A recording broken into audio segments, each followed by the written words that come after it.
If you don't have a face mask and you don't know how to sew, try taking a hoodie,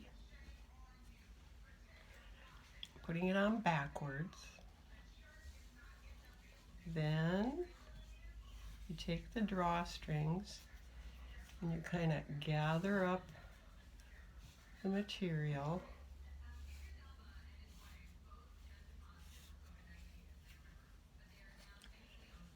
Then you put it over your nose and up around over your ears, and you tie it tightly behind your head.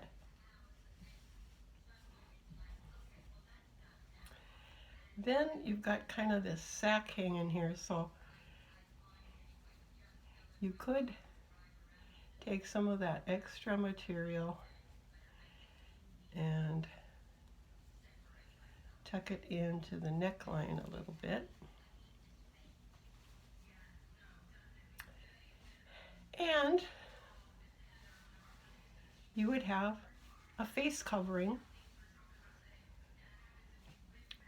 which would be better than nothing. It's a little large, but some people just don't know how to sew.